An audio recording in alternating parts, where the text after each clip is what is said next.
প্রথম 2 ম্যাচ হেরে খাদের কিনারায় ছিল আফগানিস্তান। তবে দিল্লির অরুণ জেটলি স্টেডিয়ামে সংযুক্ত আরব আমিরাতকে 5 উইকেটে হারিয়ে টি-20 বিশ্বকাপের সুপার 8 এর আশা বাঁচিয়ে রাখল রশিদ খানের দল।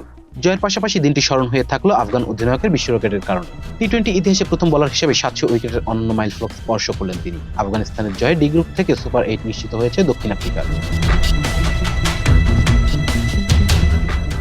দিন টস হেরে ব্যাট করতে নেমে শুরুতে বিপদে পড়ে আমিরাত। মাত্র 13 রানে 2 উইকেট হারানোর পর দলের হাল ধরেন আলিশান শাফুর ও সোয়েব খান। দ্বিতীয় উইকেটে তাদের জুটিতে ঘুরে দাঁড়ায় আরব আমিরাত। শরফু 3-4 ও 2 ছক্কায় 40 রান করে ফিরলেও সোয়েব তুলে নেন দুর্দান্ত 50। 48 বলে 6-4 ও 4 ছক্কায় 68 রানের ইনিংসে আমিরাতকে 9 উইকেটে 160 রানের পুঁজি এনে দেন তিনি। আফগানদের হয়ে বল হাতে আগুন ঝরান রহমতুল্লাহ ওমরজাই। 4 ওভারে মাত্র 15 রান দিয়ে তুলে নেন 4টি উইকেট। এছাড়া মুজিবুর রহমান 2টি উইকেট নেন। ইতিহাস গড়া রাশিদ খান তার কোটায় 4 ওভার বল করে পান 1টি উইকেট। 161 রানের লক্ষ্যে ব্যাট করতে নেমে শুরুতেই রহমতুল্লাহ গুরবাজকে হারিয়ে ধাক্কা খায় আফগানিস্তান।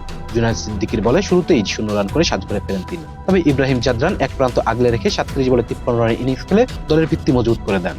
মাঝে গুলবাদিন নাইব 13 ও সাদিকুল্লাহ আতাল 16 করে দ্রুত ফিরলে কিছুটা চাপ তৈরি হয়। তবে দাউরুস রাসুলি 33 এবং শেষ দিকে আজমতুল্লাহ ওমরজাই অপরিত 40 রানের সুবাদে 19 ওভার 2 বলে 5 উইকেট হারিয়ে জয়ের বন্দরে পৌঁছে যায় আফগানিস্তান। আমিরাতের হয়ে জুনায়েদ সিদ্দিকী ও মোহাম্মদ আরফান 2টি করে উইকেট শিকার করেন।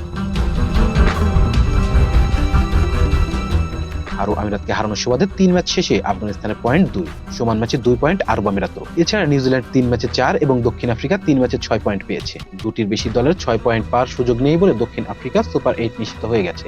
এখন নিউজিল্যান্ড যদি কানাডাকে হারায় তবে তারা উঠে যাবে, আর সেখানেই বিদায় নিশ্চিত হয়ে যাবে আফগানিস্তান ও আরব আমিরাতের। Please subscribe our channel to get more information about Sports World.